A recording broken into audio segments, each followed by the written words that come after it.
regularly scheduled Metropolitan Short-Term Rental Appeals Board meeting. And I'm going to pass it over to Mr. McBroom. Good afternoon. The Metropolitan Short-Term Rental Board of Appeals is now in session for the regularly scheduled meeting of August the 28th, 2024. I'm Short-Term Rental Chief Bonnell McBroom III, and I'll be presenting the cases to the board for review in today's public hearing. At this time, I would ask everyone to turn off their cell phones or put them on silent as not to disrupt today's meeting. The procedure will be for staff to introduce a case record. At the conclusion of our presentation, the appellant will present their case to the board along with any persons in support. If there is opposition to the case, the board will then hear from those parties. After the opposition has presented their testimony, the appellant will have a period for rebuttal. The board, in their rules, provide for cases without opposition 5 minutes total for the appellant, including members of the public speaking in support of the appeal. To present their case and supporting comments, for cases that have opposition, the rules provide the appellant, including members of the public speaking in support of the appeal, 10 minutes total for their presentation and rebuttal of the opposition's presentation. For members of the public speaking in opposition, 10 minutes is provided, and this is 10 minutes total for all speakers combined and not 10 minutes for each speaker.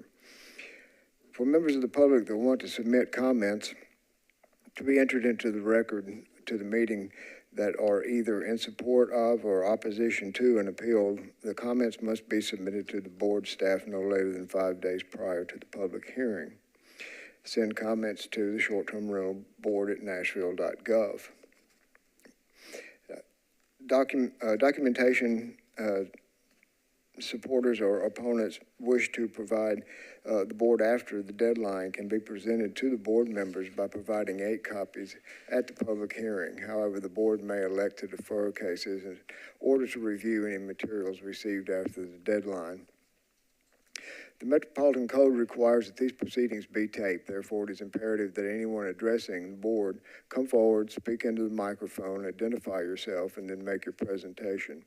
It should be noted that if it's found that anyone has presented false or misleading testimony to the board that would have affected the board's decision, the approval may be revoked at a later date by means of show cause hearing. The board will go through the cases set for public hearing today. After both sides of the case presentations are made, the board will discuss and vote on the case. The board is vested with the power to act on these cases before us today under the provisions as outlined in section 6.28.035 of the Metropolitan Code.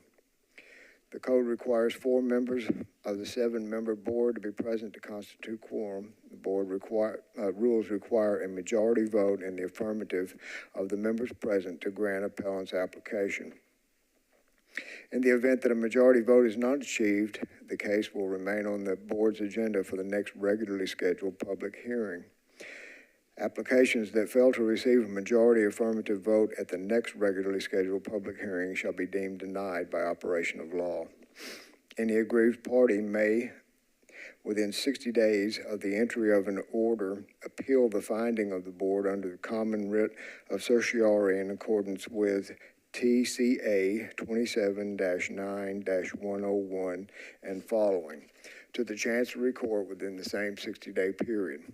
After that time has elapsed, the board's decision becomes final and no further action can be taken. If you are appellant and your case is granted, it will be necessary for you to obtain the permit for which you have applied. It should be noted that the permit must be obtained within 2 years for a board approval to remain valid.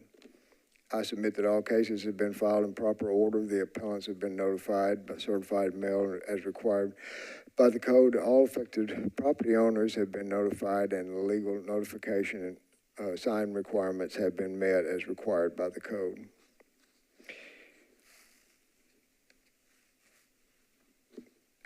At this time, we'd recognize any elected officials, but seeing none, then we can move ahead to the first case.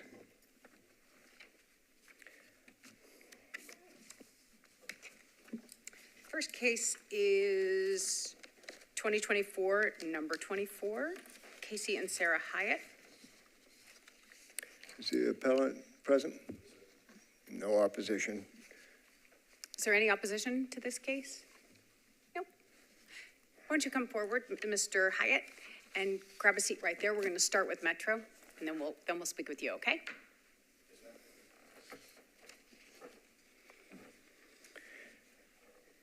This is STR case 2024-024, 1455 Snell Boulevard, Casey and Sarah Hyatt, advertising and operating prior to obtaining a permit.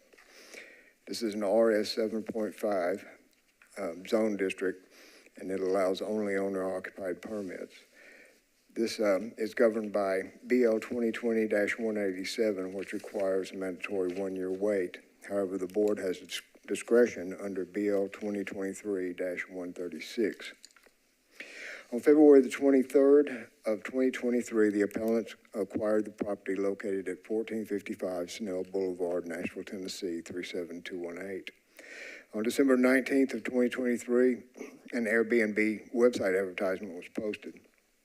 On February the 23rd of 2024, an advertisement and the property were identified by Metro's compliance contractor, Gronica's Host Compliance.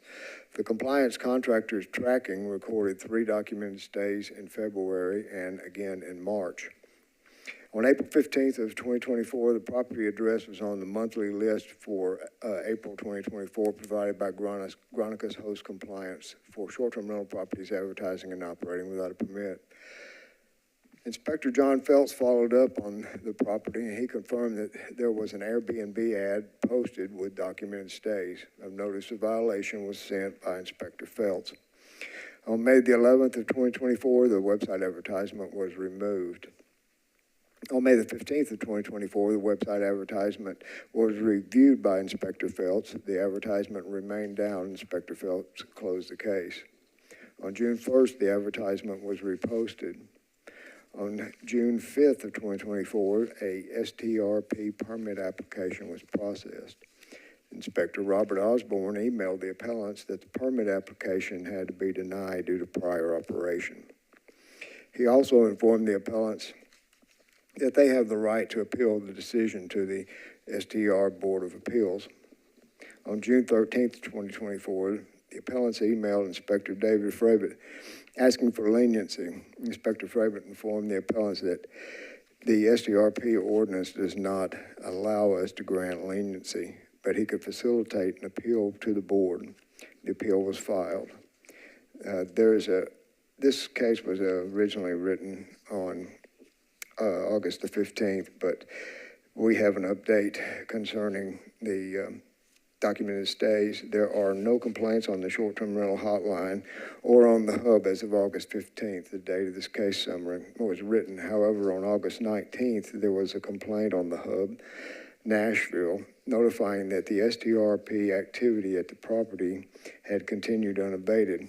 We were aware of this and have tracked the continued rentals. There are 24 documented stays from February of 2024, with the last documented stay ending on or about August 18th of 2024, as of this update on August the 21st of 2024. A copy of the documented stays is included at the end of your case summary.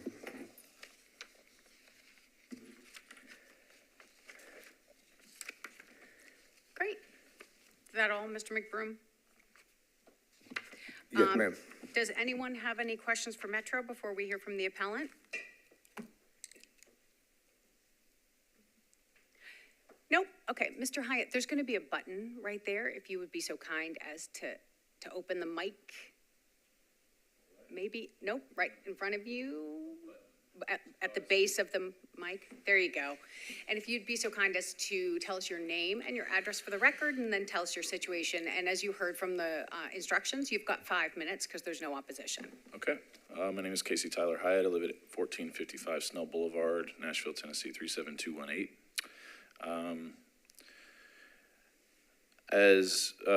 I'm just here to tell, I guess, exactly what's going on, just so everyone knows and that I can move forward in the most appropriate way, because I've not done that so far. What I would say, just because this is what I consider a legal document, the first date of the actual listing, I believe there is a small discrepancy in the year. where it says 2023, which was actually before the purchase date. I believe, I'm not 100% sure about that, but I could be wrong. So you're disagreeing with the February 2023, February 23rd, 2023, It was December. that No, you that sounds- purchased the property? I can't see it. I'm sorry. So. No, I was wrong. Never mind. That looks exactly Okay. correct. My wife and I purchased that property as a home. We were in a position where we were living in a rental for 5 years after we purchased a home in Bellevue when we first moved to Tennessee. We tried to purchase a home based on a contingency for the sale of that home, and were unable to due to the market in 2017. So we lived in a rental for 5 years. She works as a teacher at Hillsborough High School, and I work as a alumni coordinator at Cumberland Heights Foundation. So we both work for nonprofits. I don't know if that's a good joke at a Metro hearing, but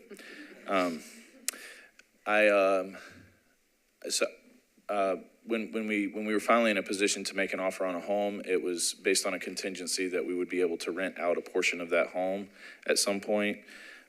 Because we knew we wouldn't be able to afford a mortgage within the city that we live in. And so I got to work very quickly after we purchased the home to renovate and restore, build a kitchen and make it completely up to code as far as a rental property. And that's when we decided to put it on Airbnb. At that time, I was under the impression that if it was a owner-occupied dwelling, that I did not have to have a short-term rental permit, and that is absolutely my fault for not doing my due diligence there. Everything that has taken place since we were warned has been based, quite honestly, on need, and under the guise that we only relisted the property in order to accommodate requests that were made outside of Airbnb. There is a local surgical institute on County Hospital Road, and they have students coming to do their practicum for a week there, and having built a relationship with that organization, they have several students that reach out to us to request to stay there because it's the only thing close by that's affordable. That they also don't have to have a rental car to get back and forth to school. And so that's been the vast majority of our rentals. I'd say at least 95% go to individuals who are there in that school. And every single time someone has rented through Airbnb on that, have unlisted the property again, just to try to stay as compliant as possible. It's currently unlisted, and I'm willing to do whatever it takes to get back in good graces with the body here. So. Okay, and that's I it? believe I don't. Okay. Unless there's questions. We're gonna have questions, undoubtedly. Okay. So why don't we do that? Why don't we start with some questions? Anyone? I know I have one. Okay, so I just want to confirm that the first time that you pulled the listing down, if I'm looking at these notes, and if you're not, you don't quibble with these, that you pulled the listing down and you became aware for the first time that you really did need a permit, even though you're owner occupied. Correct. And that was based on the Metropolitan Government of Nashville and Davidson County notice to correct violation, letting you know that you were not allowed to do that. Yes, ma'am. Right. And you took it down, but then you've put it back up, taken it down, put it back. So was the letter to you not clear? No, ma'am, I completely understood the policy. Okay. It was just desperate times. We're calling for desperate measures. Yes, ma'am. I wouldn't. Semi-desperate, quasi-desperate. Quasi-desperate. Okay, got it. And you are aware that the application going in on June 1st, or the application going in on June 5th, when you put the ad back up on June 1st, was probably going to raise some red flags, yeah? Potentially, yes, ma'am. Okay. Anyone else?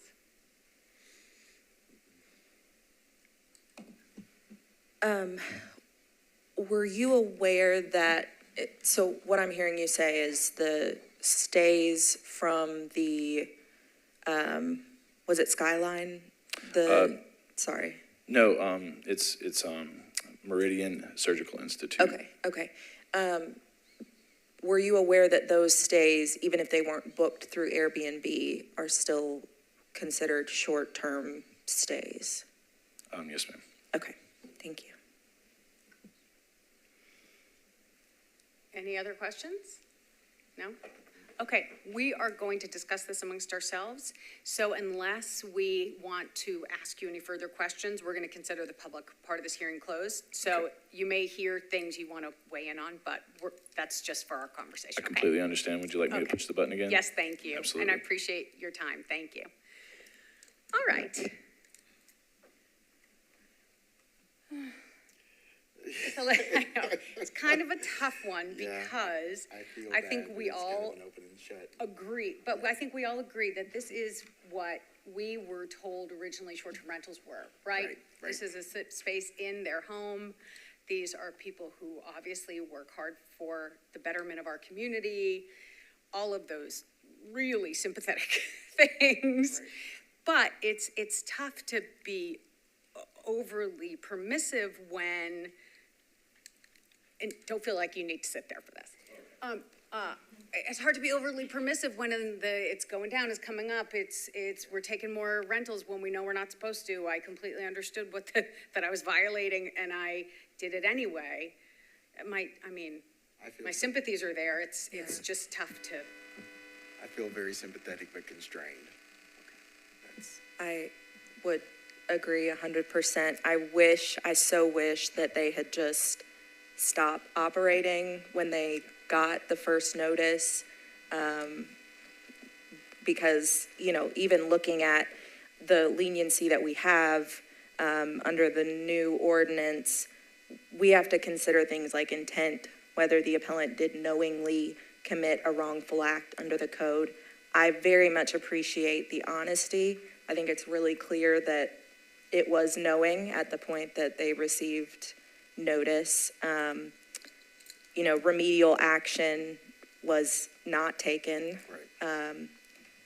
So at the proper time, I would be prepared to make a motion. Anyone else want to weigh in before there's a motion? I need some clarity on how many stays there were between June 1 and August 23. I think Mac put it at 23 or 24 documented stays. That sound correct? That was between February. Or that's total. Yeah, that's total. Do we have a sense of, from the time the notice of violation went out? I can certainly pull that up. Do you mind? Not at all. There was at least one after August 15th, right? Based on Yep. Max. August 18th, we know, was on or about August 18th was the last one.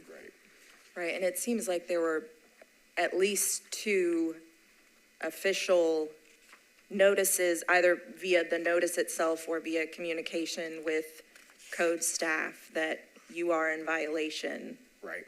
Operation must cease, and after both times, the ad was reposted.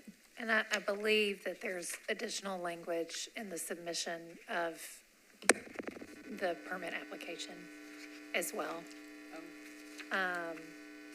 Regarding the rules of what's required. So you've got that other layer as well. And just for fulsome purposes, if we're looking at all 4 prongs of the new, factors that we consider, obviously we've got intent weighing against them. Injury to the neighboring residents and properties, the only opposition to this is just a generic, we don't like short-term rentals, so I don't think we have that here. Undue hardship, I do think weighs in their favor in this situation. This is, again, exactly what we're here to do, but furtherance of public policy, I think, is so directly tied to intent in this scenario that I don't think that weighs in their favor either. Chairperson Caputo, I have that information for you. Yes, sir. There were 4 documented stays in June, 3 in July, and 2 in August. So 9. So 9 after the letter. Okay. Question for consideration. Okay. Do we, focusing on the hardship element, which we know the other elements are not weighing in their favor, offer any relief, even a couple of months off the 1 year? And when do we start the 1 year? So I just want to note that looking at that undue hardship prong, it says, however, any such hardship or difficulty shall not be self-imposed, Yes. created by the actions of any person having an interest in the property. Yeah. While I do How is, wholeheartedly agree with that, it's also, I think we're all very sympathetic to how Yeah. little we pay our teachers. Right. So that's not self-imposed. yeah, thank you. Right.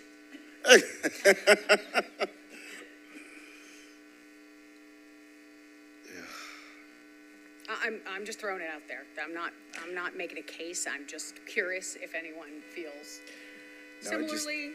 I really, you know, I do feel compelled, but these are not great facts. I know, they These are. are not great facts at all. You know, we have what I would call, in a less sympathetic case, several attempts to basically circumvent compliance with the, it's not just an I didn't know, there's active circumvention. So it makes it extremely hard for me to sort of speak in favor of some form of relief, thinking of all the cases in which we've, Given no relief. we've given no relief. Fair enough. And I think if On we, facts that aren't quite as bad as these. sorry, I didn't mean to interrupt good. you. I think we don't set ourselves up well for sort of consistency or neutrality if we're basing things based off of like whether the applicant is sympathetic. Because I 100% agree, but I also agree, or I also wish that if they had stopped operating when they received the notice, I would feel much differently about this case. If we were talking about an April application, I would be much more inclined to. All right, do I hear, sorry, you felt So, I still will go back to the hardship component, right? That the appellant is experiencing, both working for nonprofits and living in a very expensive town. I understand that. In every sense of the word, words. The reason I asked for the dates of stay, or the confirmed stays between June 1 and today's date, is to see if there was an opportunity to provide any kind of relief. And so I would almost go as far as saying that if there's been 9 stays, that each of those should count as a month towards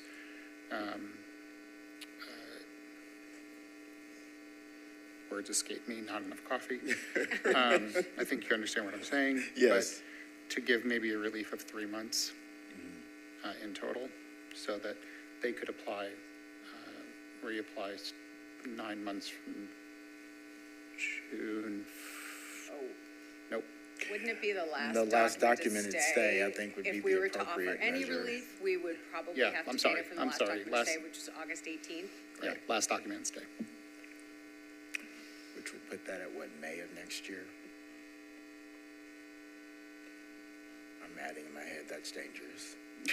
I believe, yes. I believe that's Yeah, right. it would. Yeah, I believe And that's right. what's the date that Metro is saying they can reapply? 2 months after, so July. Right? I saw May 1st in the rundown that we got, but I was a little confused by that date. Yeah, I want to make sure we're not putting it after the Right. Metro date. Right. Well, the Metro date would be based right on the application, but No, would it you, was June. no, it would be on the last documented stay. so you guys would oppose, or you guys would Enforce it. require that the 1 year period be marked from the last documented stay? Yes, that's the rule under which we operate. Okay.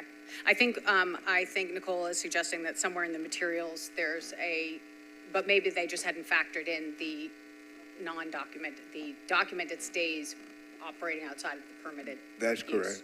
Okay. I'm having difficulty here. I don't want to be the bad guy, but I'm having difficulty with offering relief. I still don't understand the basis for why, Right. when it seems pretty clear. It's the teacher thing, that's all. Yeah, no, it's, I don't true. think, I don't, It's I don't, 100% I don't true. think Phil's proposal's unreasonable at all. Yeah. I'm having the same trouble you're at. I don't think it's Well- factually supported, unfortunately, and I feel terrible about that. But I'm Yeah. stuck. Make a motion then. I make a motion that we deny the appellant's request for relief, and impose the 1 year as the code prescribes. Do I hear a second? Second. Can I see a show of hands? All right. Mr. Hyatt, thank you so much for coming in, and as you can tell, we're all quite sympathetic to your situation, but unfortunately, the facts just don't permit us to offer you any relief at this time. We do wish you all the best, though. Thank you so much for your time. And Chair, could you just, after you hold the vote, remember Yep. to ask for those in opposition? So Oh, we yeah. For the record. Sorry. So in opposition, we had Phil and Whitney. You got them? Okay, thank you. Alrighty, thank you, sir. Sure, you can talk to Mr. McBroom, but we're about to start the next case, so. Reach out via email, I think, to these guys. All right. I know.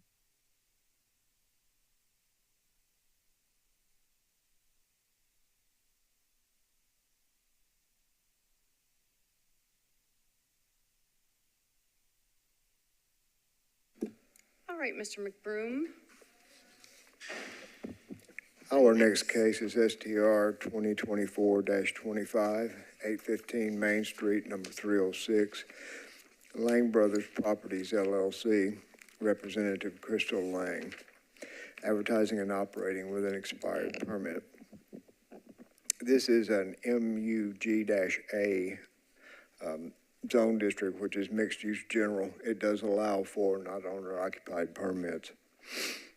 This is governed under 2020, BL 2020-187, which requires, and that's a misprint, it's a 6-month wait. And the board has discretion under BL 2023-136. March 10th of 2023, the property was acquired by Jacob and Dylan Lang.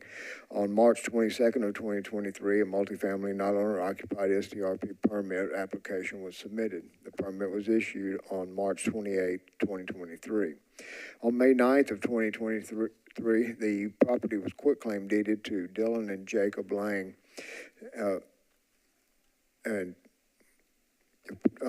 from Dylan and Jacob Lang to Lang Brothers Properties LLC. As it was explained in the February 12, 2024 email from Inspector David Frabit to Dylan and Jacob Lang, and I quote, "Dylan and Jacob, under normal circumstances, Metro Legal considers any ownership reclassification as a change in ownership, which would automatically cancel the STRP permit. But recently, there's a shift in the way a change in ownership is addressed. I do not know how long this approach will last.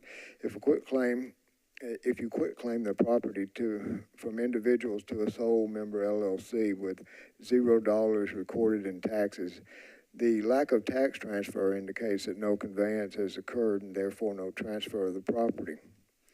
You will need to provide the articles of organization and/or the EIN, employer identification number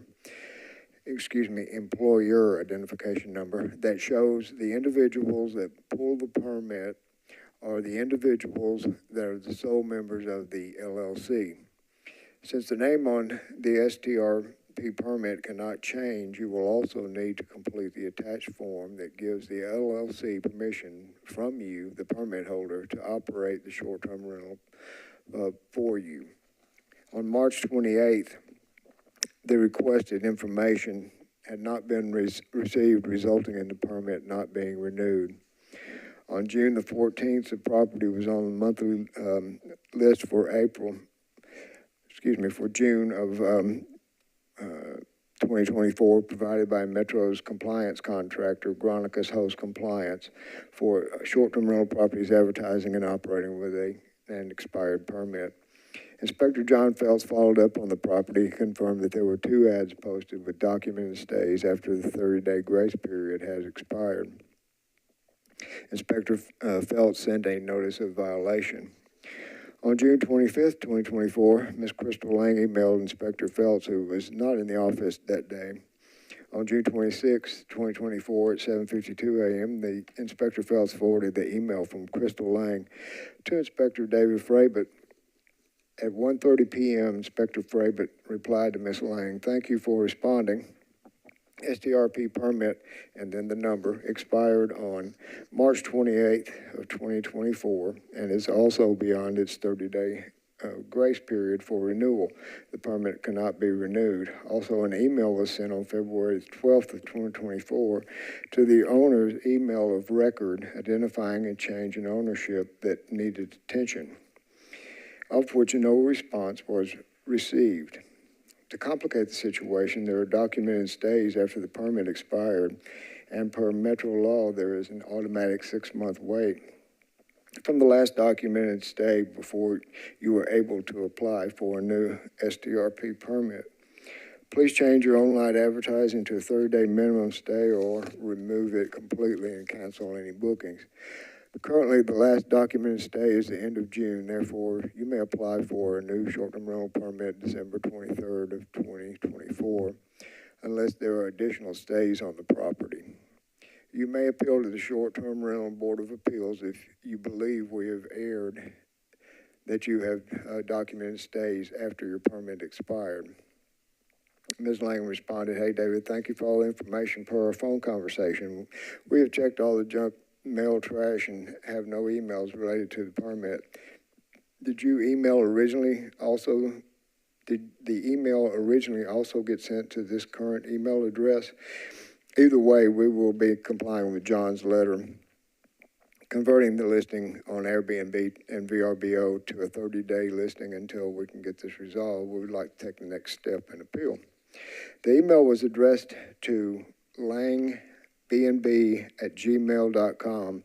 I verified this is the email that was submitted with the permit application and subsequently recorded as the email address of the applicant as well as the email address of the property owner on the issued permit. This is evidenced by page 1 and page 9 on the application documents, and again on the applicant page and the owner page of the issued permit. On July the 1st of 2024, the appeal was filed. On July 29th of 2024, as of today, the requested articles of organization or the employer identification number have not been submitted. The Airbnb advertisement has been changed to 30-night minimum, and the VRBO advertisement cannot be booked. There are 2 June reviews on the Airbnb ad and 1 on the VRBO ad. There have been no July reviews on either ad. There are no complaints on the property on the short-term rental property hotline or on the hub Nashville. The complete email correspondence is included in your case summary. And Mr. McBroom, I just want to confirm that this application in March of 2023, this original application for a permit, that falls under an ordinance in which violation of the permit agreement is a 6-month waiting period, not a 1-year waiting period. That's correct. Okay, great. Mr. McBroom, I have a question. This new interpretation, this change of ownership that was referenced in this email, is there some legal authority or other change that this reference in this email was based upon? Yes, it's based upon Tennessee state law. It was passed on May the 17th of 2018. And basically it outlined what was considered and what was not considered to be a conveyance of property. In this particular case, if there's no recordation tax, then it's not considered a conveyance, or transfer, excuse me, it's considered a conveyance. And so that does not kill the permit according to Tennessee state law. I know this is an issue that's come up with us several times before, so I'm interested, it's interesting that we're just hearing about, So Joey Hargis came one day. Right. And I'm not sure, maybe you weren't here that day. I might but not have been here that we- day. They talked about that state law, but they also talked about how it kind of violated the spirit of the STR ordinances when it was really not to be so strict about a change of ownership when the principals in an LLC or what have you, in a trust, were the named individuals who originally owned the STR permit. Right, and that seems reasonable. Yeah. I guess for me, where I may be struggling a bit and my brain just scrambled on me, whether or not there's going to be a recordation tax also depends on whether or not the individuals that are conveying the property are willing to report properly so that a tax can be assessed. Okay, just by way of background, in case it's helpful, if you Yeah. want to look, it's Tennessee Code annotated, it's the Short-Term Rental Act, so it's 137604. Yes. And we're looking at section B3. Okay. And that just lays out the situations in which the right to continue to use the property as a short-term rental can be extinguished. And that's sort of what we've been looking at as our guidance as to when those permits are no longer available or when you no longer have sort of like a vested right to them. And then you look at the local regulations as well. Okay. But Thank you, and I appreciate that clarification because the tenor of the email made it sound like this was just sort of something that had just been sort of adopted, and we weren't really sure how long it was going to last. Well, it actually says in the email, and we're not sure how long it's going to last, so it just sounded like sort of an attitudinal shift as opposed to one that was based on state law. Well, actually, it was a legal opinion that was rendered sometime after the law itself was passed. There was discussion back and forth between our legal department and the state legal department, and this law lacked clarity. In fact, what I have been told is they did the opposite of what they intended to do. But nonetheless, it's been several sessions now, they've not corrected it, so this is how we operate. Right. Yeah, no, we've had that very argument actually in session, that the law did the exact opposite of what, but we don't really have enough evidence to sort of conclude that way ourselves. And I think though that like that issue is helpful to understand, but I think for this case, it's not really material to the consideration of whether they operated after the permit expired. Like it's additional information, but I think what we're looking at is the 6 months is, Right. The permit wasn't revoked, it expired. Right. We still have to operate with the law as written. I agree.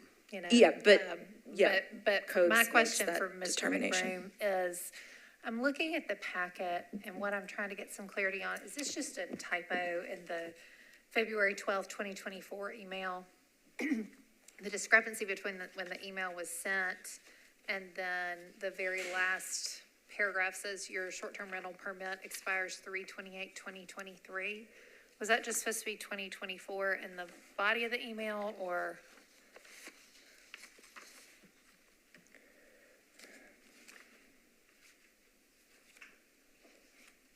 What's the date on that email? It was the February 12th email.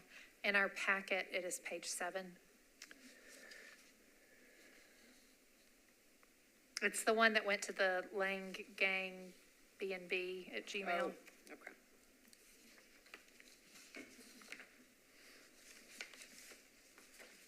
I'm just trying to get the timeline right in my mind.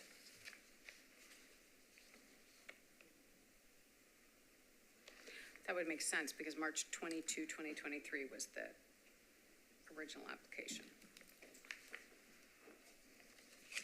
Yes, that should be 2024, because that was when it actually expired. Okay, and then I have one additional question for you, Mr. McBroom. On page 15 in our packet, the letter from Mr. Lang, is that just letters that go to neighbors? That's not like the application permit, right? Because the permit is done in a different way. We don't normally have that letter in our packet. We're efforting that right now. I do believe that that would be the neighbor notification, Okay, but let me that's what it looks like to me, I just want to. let me verify that. It's page 15, keep going. Yep. This one? Yeah. That's what it, yeah, okay. Okay. Any other questions? Are you Miss Lang? Yes. Come on up. No, you're fine. Come on up. You are fine. Have a seat, and we'll just make sure that we are all wrapped up before we proceed. Any other questions for Metro? I had one. Go for it. So regarding the whole LLC ownership issue, that is something that codes would determine whether it's appropriate regardless of what decision we make. So like we could offer relief, but if it turns out there was some other party in the LLC who wasn't initially an owner. Well, they will in essence be applying for a new permit. Okay, okay. And in that application process, my assumption would be that they would apply under the LLC. Right, which which would they can require do them- yes, but because it it's a would- non-owner occupied. right, Okay, right. But it would require them to submit the documentation that Got was it. requested previously. okay, great. Thank you so much. Okay, I'm assuming that we have no opposition to this case? Okay. So, Ms. Lang, you heard the instruction at the beginning. You'll have 5 minutes to tell us about your situation. Okay, the mic is open. If you'd start by giving us your name and your address, and then tell us what you want to share with us. Okay, yeah, thank you guys for hearing our case today. My name is Crystal Lang. My address is 1538 West Dan Schluter Loop in Killeen, Texas. About the articles of the LLC, I was not aware that maybe that needed to be done beforehand in talking to all of my many conversations with David, Robert, and Alicia. I just thought maybe that needed to be done once the appeal was heard and everything was good to go. But if I need to get that immediately, I can, the articles of the LLC. So real quick, the first time I came to Nashville was with my mom when I was 25, so almost 15 years ago, and when it used to be called Fanfare, and that's when I fell in love. I'm sure some of you know what I'm talking about. That's when I fell in love with Nashville, and I knew one day that I wanted to have a place here. So in 2020, when the world went crazy, we started looking. We visited here with my mother-in-law, found a realtor, and had worked with her for 3 years to finally get this property. So we do have a short-term rental in Florida, and although things are very different, the way Florida does things, initially you can see in all of the paperwork that I provided that on June 24th, that was our first notification that anything was even wrong when we got the letter in via snail mail from John Feltz. And I immediately contacted him, which we know that he forwarded my email to David, and that's who I started speaking with. So hoping that you see that I took that very seriously. That was the first hint that anything was wrong. And we do take full responsibility that we should have had something in our phone or on a calendar knowing that our permit was going to expire on 3/28/2024. Again, we thought that we would receive something via email or in the mail letting us know what paperwork needed to be signed or where to submit our payment. So when we got the process all going, we spoke with David and Robert just to verify, because we went back through our trash, our junk, everything, and never received the email. And that's when it was brought to our attention that because we switched it into our family's LLC instead of my husband and brother-in-law's name, that it triggered something in the system that it was not going to send out the renewal reminders. Because it's to my knowledge that a regular renewal, you would get a 60-day reminder in your email and a 30-day. I also checked with my point of contact, who is also a fellow owner in my building, and so she never received anything either. So we were crossing our fingers that maybe the E got left off our last, that something technical happened. Robert was able to re-forward me the email that was sent, so we were able to see actually what was sent to us. We just never saw it on our end until John sent the letter. And then immediately we jumped into action, closed down or figured out the logistics of everything. I think I made sure with, Alicia was probably tired of all my phone calls and emails, but making sure that, because we have family and friends that use our place too. We're coming back in November to celebrate my 40th birthday with like 20 friends. So we wanted to make sure that even though that we're not renting it on Airbnb, that we're still allowed to use it personally and for our friends and family. And to my knowledge, that is okay. So you have 2 letters of reference. I sit on the board of this property. It's super embarrassing to sit up here and saying that I let something like this slip through the cracks. I sit on the board. I promote self-management.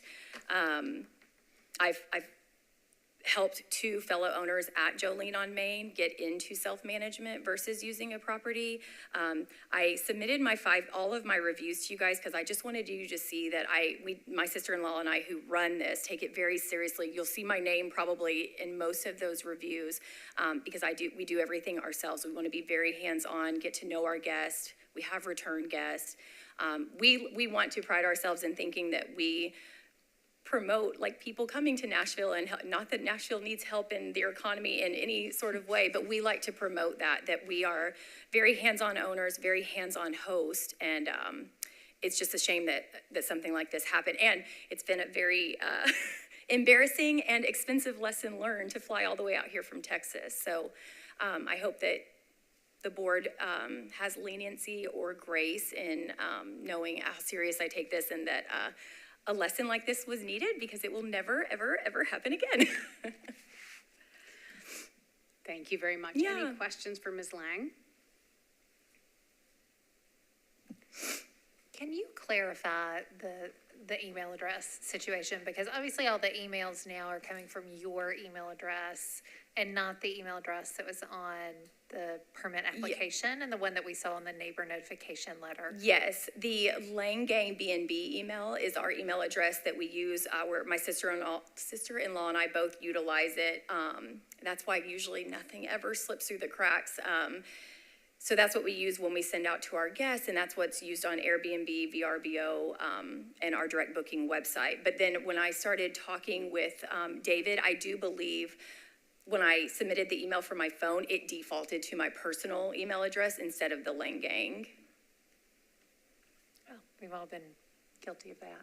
Yeah. But Having too many things that you're on, on your phone at one time, having too many emails.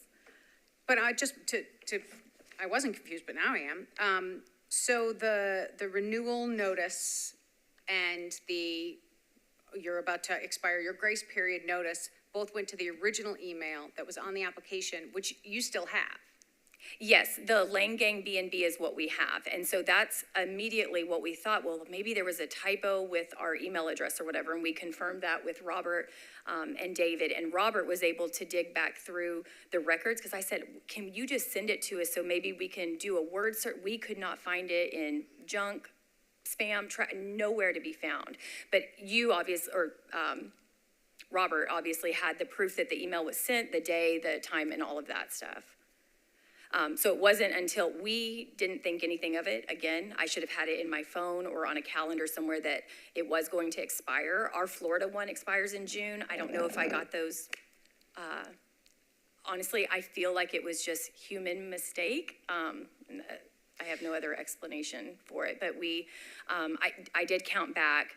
So the time that we were expired, March 28th through June 24th is when we had our last day, and that was significant. Or that was the day that we received the letter from John Feltz. We did cancel the bookings that we had in July. We called them, got them other accommodations, explained to them what was going on, that we had to shut down, and then we had 8 stays in between, which we didn't know we were not operating in good standings with Metro, but from April through June 24th, there were 8 stays.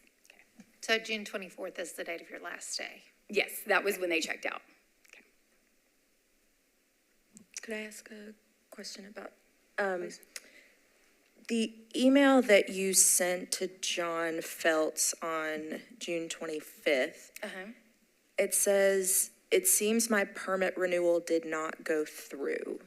And I'm a little confused about that statement because that to me sounds like you tried to renew and it didn't go through, or maybe I'm just I misunderstanding. think when I wrote that, and you can imagine my disarray when I found out, well, especially the letter, it was kind of scary, you know, like you are operating in. So I think when I sent him the email, that's what I was saying, like my permit renewal never came through, like the email never. I see what you're saying. Yeah. Okay, thanks. Did you have something you wanted to add, Mr. McBroom? I would like to clarify about the emails. Thank you for the opportunity. The email that the Inspector Fravas sent out concerning the request for the articles of organization and the employer identification number were sent to the address on record, which was Line Gang B&B. Yes. Now, with the change of the name of the owner, even though it's not considered technically an ownership change, that keys in our system that the renewal notices do not go out. Okay. So the original email on February the 12th should have gone through. We did not come back to us as undelivered. And then the renewal emails did not go out. However, I do want to point out, it's not a requirement. Right. It's just a courtesy.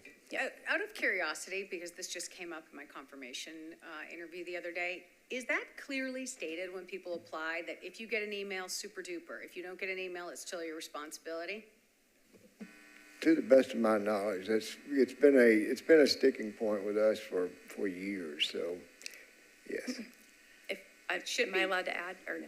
Of course, go ahead. Sheila, who is my point of contact, who also lives in Nashville and owns 2 or 3 STRs here in the area, but one in my building, and she's my point of contact. That's why I reached out to her. But she said even her own personal, she did not get some of the renewals, like one she did and one she didn't. So when she came down, I guess she came down in person, and that's when they told her is like, oh yeah, it's not guaranteed that you're Right. gonna.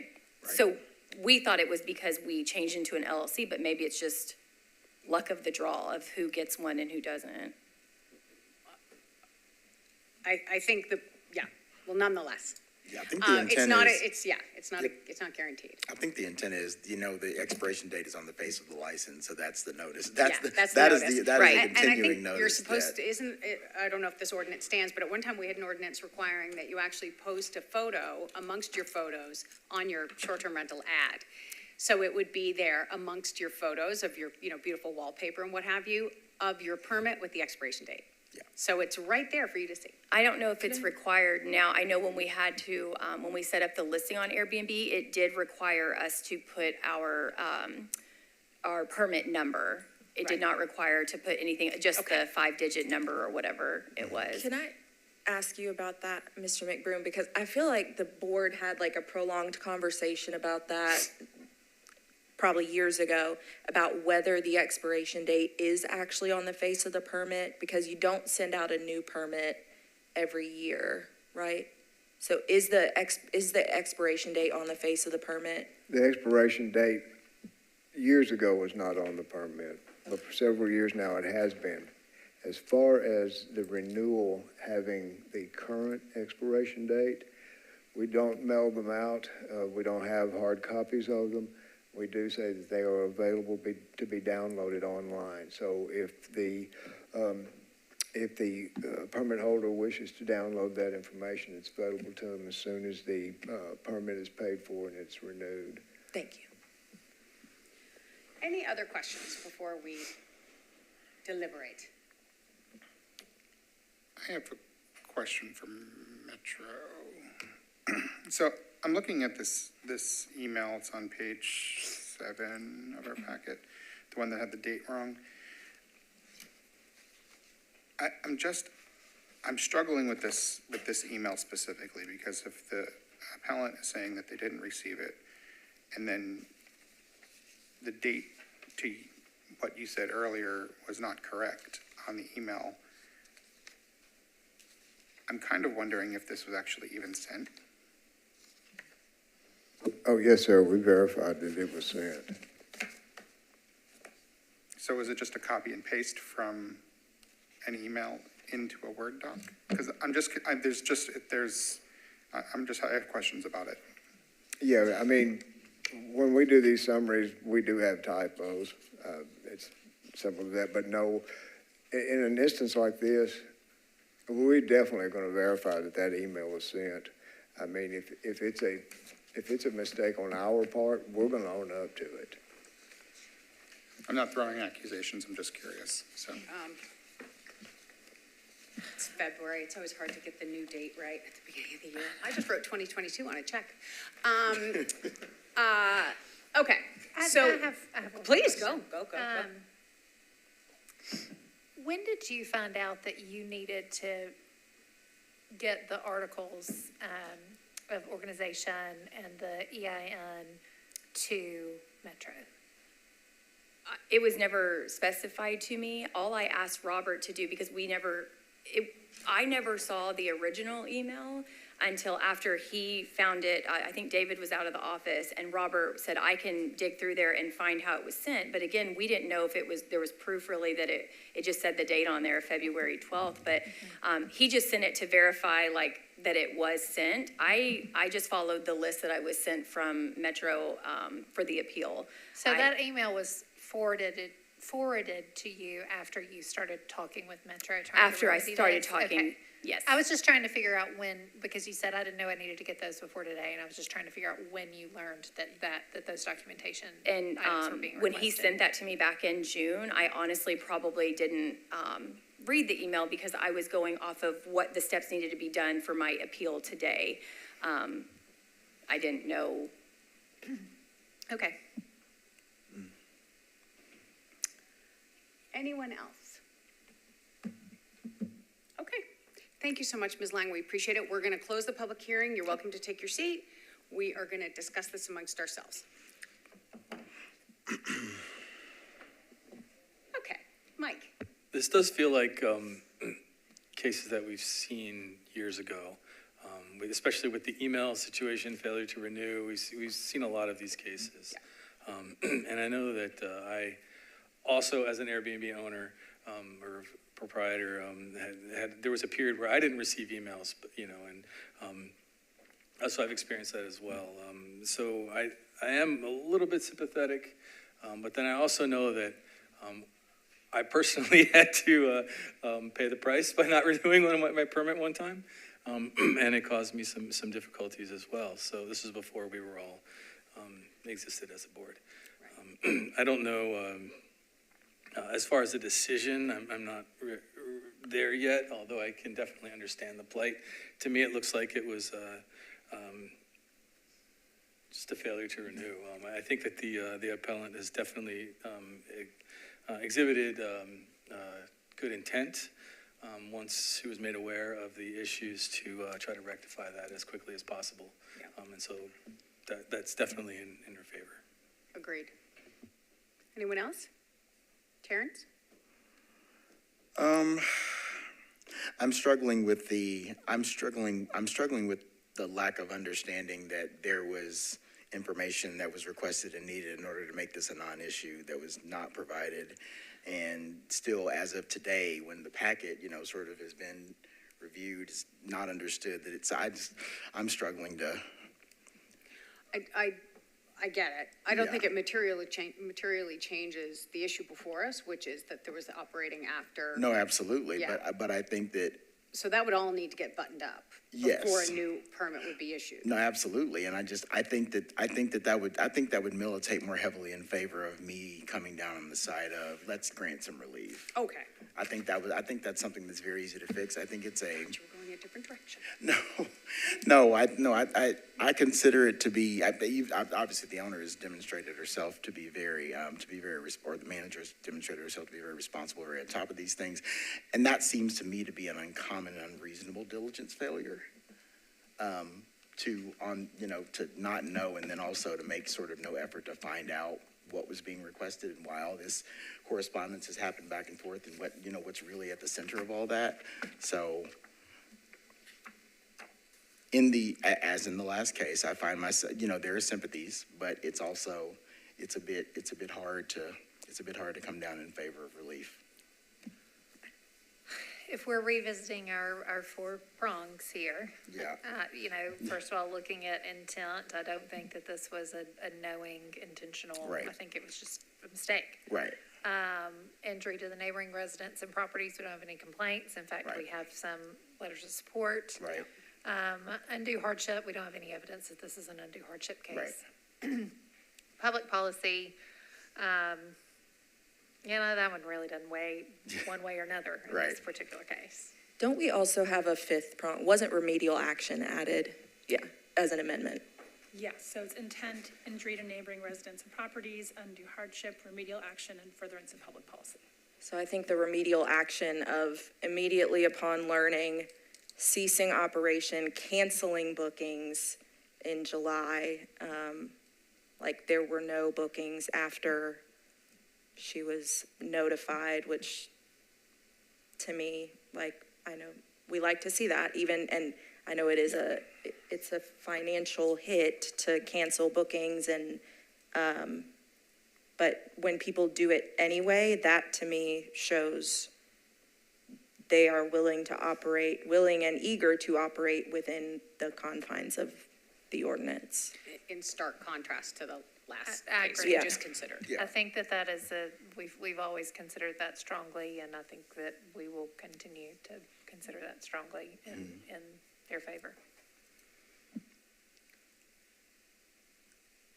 So are we leaning some relief, no relief? Let's get that part of the conversation going. I'm in favor of some relief. Also, this is their only Airbnb in Tennessee, but also they're not strangers to operating Airbnbs and operating this as a business. And as a business, you do need to be responsible for calendaring your deadlines. I agree with Whitney. What seems like a reasonable amount of relief? When this, the permit was issued under an ordinance which requires a 1-year waiting period. 6 months. 6 months is what you consider reasonable? No, 6 months is the waiting period. I They operated with an expired permit. I'm Six- looking at that this is governed by BL 2020. Why Ye- is it Bill? Yes, ma'am, I'm Okay. sorry, I corrected that when we were going Oh, through I the summary. apologize. Yeah, it was 6 months, that's a typo. Yep, because this would have been issued around the same time as the Hyatt. So yeah, okay, so 6 months is the waiting period, which would put, if the last documented stay was in July, June. rather, we'd be looking at December? the holiday season before before the applicant could renew their application. I mean, I would be in favor of offering, actually, I'd be in favor of offering significant relief simply because I feel like when we have applicants who take all of the right steps when they are notified, that is a good signal to other people to take all of the right steps when you're notified. I think if we have people who are taking all the right steps and don't receive any relief or receive very minimal relief, it's sort of like, what's the point? Not that I think anyone should say, what's the point of taking the right steps? But I think in this instance, I would be in favor of allowing them to, because they've already been through 2 months of their 6-month waiting period. I would be in favor of allowing them to apply immediately, but that's just me. Can I just ask one clarification question? About it seems like these email addresses, we have 2 emails that were sent but not received, right? For the LLC and then for the renewal. But then also there was Inspector Phelps sent the owners a notice of violation on June 14th. So I'm wondering what method was used for that. I think that was snail mail. That was snail mail? Yeah. Okay, thank you. So what is the date of the last stay? Do we have the They exact date? checked out on June 24th. June 24th, okay, So we're looking at Christmas Eve. yeah. So, I'm not necessarily inclined for an immediate relief, just because it's a business of operating short-term rentals. This is not an individual, it's not somebody who has never had a short-term rental. I'm inclined to give some relief, but I'm not inclined to give immediate relief. What do you think is reasonable, Whitney? We're all ears. Well, we're operating off 6 months this time. I think I might be inclined to do 4 months. Okay. And 2 months have already lapsed. So it would be 2 months from the last End of day, October. which is June. October 24th, maybe. October 24th. I just personally think that's sort of harsh, given all of the steps that were taken. And it is in the name of an LLC, but it is, and I understand she has other short-term rentals, but it is an individual operating it, you know. So, anyway, that's just my 2 cents. I go back to the whole email, whether or not we're emailing people, we're not emailing people about the renewals. So I struggle with that because there's not a consistent answer across the board.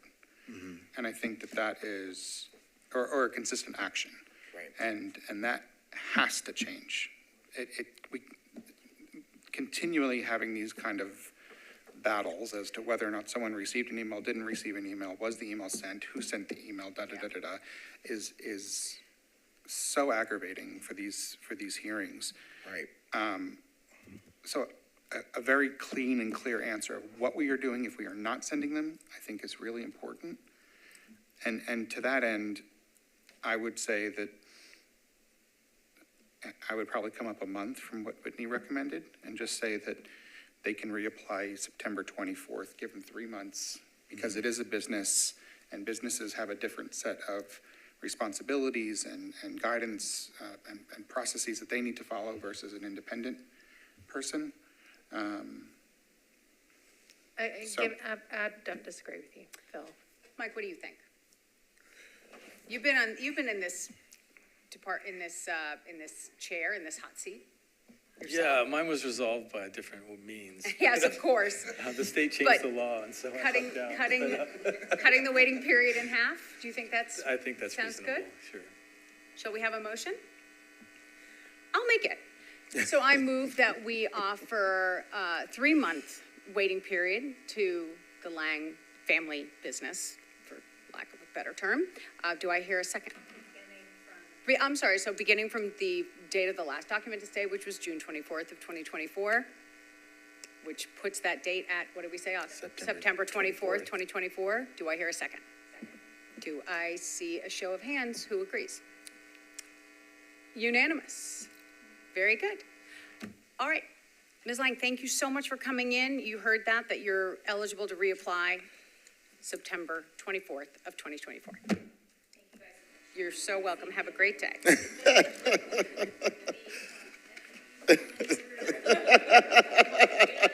So we like to hear. Take care. Thank you. Right.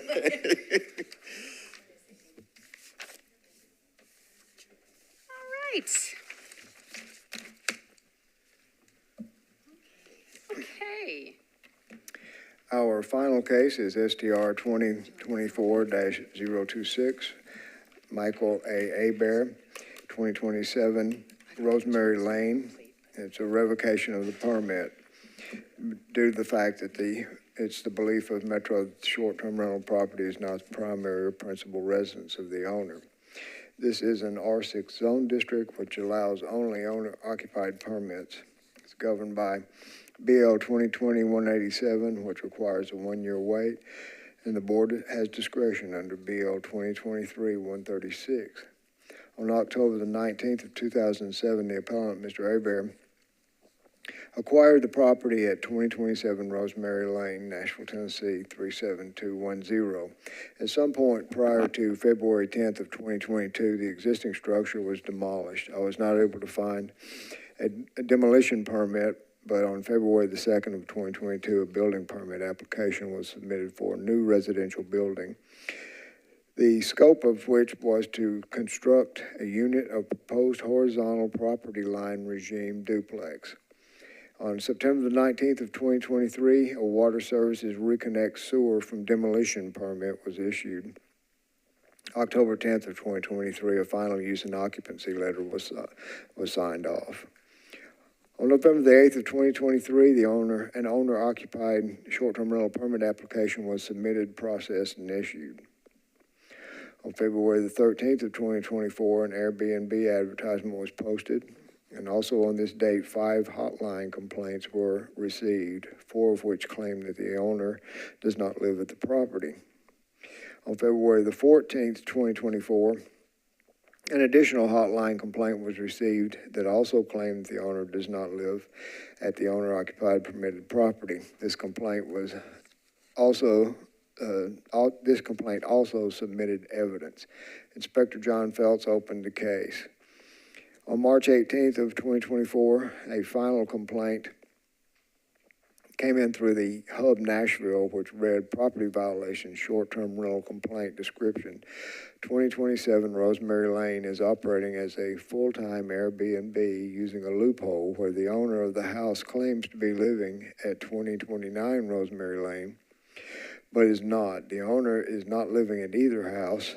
The 2029 Rosemary Lane is a rental property, and 2027 Rosemary is offered as a full-time Airbnb.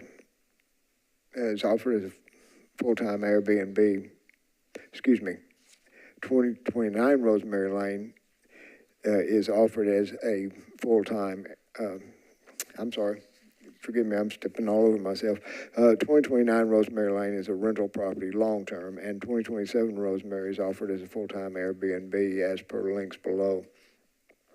I believe this to be in violation of the short-term rental property regulations, and the STRP permit should be revoked. The first link that was sent in with the complaint was the Airbnb advertisement for 2027 Rosemary Lane, and the second link was for an advertisement for 2029 Rosemary Lane on apartments.com, where it is advertised as a long-term rental, both of which are included in the case summary.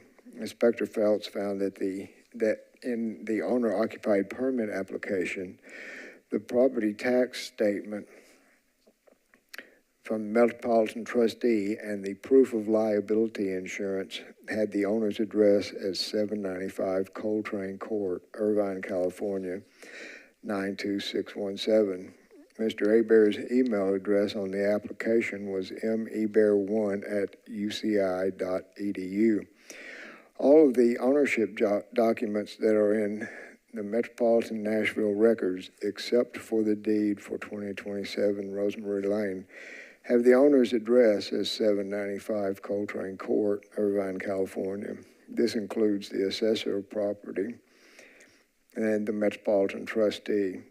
Both the assessor of property and the Metropolitan trustee list the owner's address for 2029 Rosemary Lane as 795 Coltrane Court, Irvine, California.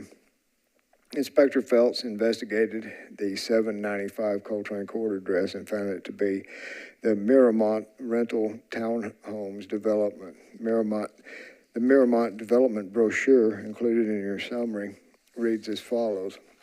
Welcome to the Miramont Rental Townhomes, serving the housing needs of the faculty and staff of the University of California, Irvine. The 124-unit townhome community featuring 2 and 3 bedroom floor plans is located in University Hills and rests upon a high point located southeast of the campus. The elevation offers views of the San Joaquin Hills and Turtle Ridge area, and proximity offers easy access to the university, entertainment, and other services with Spanish and traditional inspired architecture. Each townhome includes either balcony or courtyard, private floor entry, and attached 2-car garage. Residents will have access to all University Hills facilities. The brochure also states that the Miramont Rental Townhomes are part of the Irvine Campus Housing Authority, which is located at 1083 California Avenue, Irvine, California. Inspector Feltz looked up the Irvine Campus Housing Authority and found a brochure outlining eligibility for the unfurnished apartments. On page 3 of the 6-page brochure is the subheading titled Residency Requirements, which contains the following. Qualified employees must live in the rented premises the employee's sole and primary place of residence. Furthermore, on page 4 of the brochure, under the subheading Loss of Rental Eligibility, it reads, rental eligibility is contingent upon the qualified employee's continued full-time employment with UCI. The complete unfurnished apartments eligibility brochure is included in the case summary. Next, Inspector Phelps accessed the University of California Irvine faculty list, where Michael Hebert, PhD, listed as having earned his doctorate in special education from Vanderbilt University in 2012. His bio on the UCI faculty page lists the appellant as Associate Dean of Teacher Ed, an Associate Professor in the School of Education, a Faculty Director of the Teacher Education in the School of Education, and the Director of the UCI Writing Project. Awards and Honors 2019 Emerging Scholar Research/Creative Award from the University of Nebraska at Lincoln College of Education and Human Sciences. The bio page also lists the appellant's email address as meber1@uci.edu. The faculty list and the biography are included in the case summary. Next, Inspector Phelps found a wedding announcement page for Brooke Thompson and Michael Hebert on the Zola website. Ms. Thompson's LinkedIn page lists Brooke Thompson, RD3, registered dietitian, health education, wellness promotion, Irvine, California.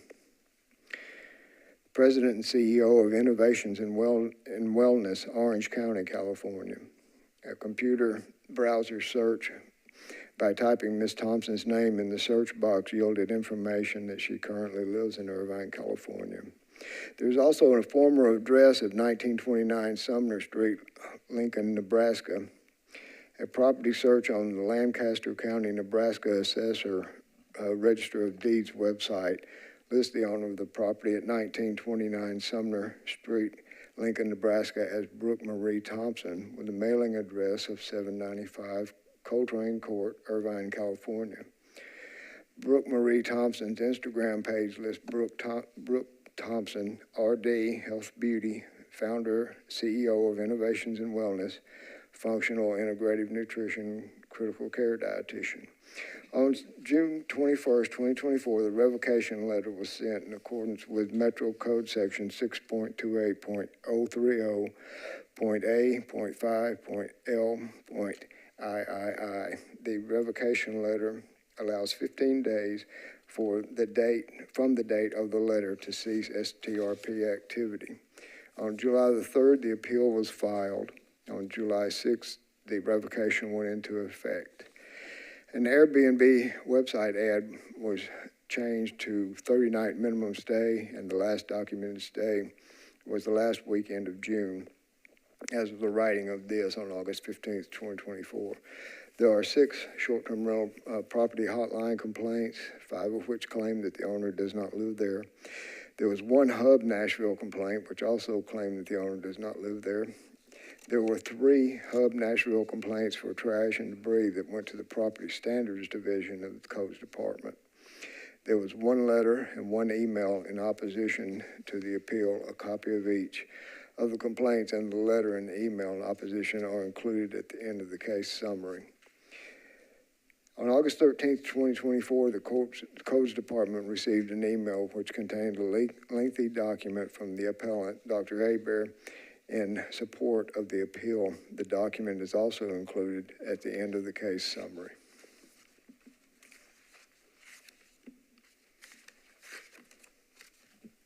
Great. Anyone have any questions for Mr. McBroom before we hear from the appellant? I was noticing that in the advertisement, it's advertised as an entire home rental.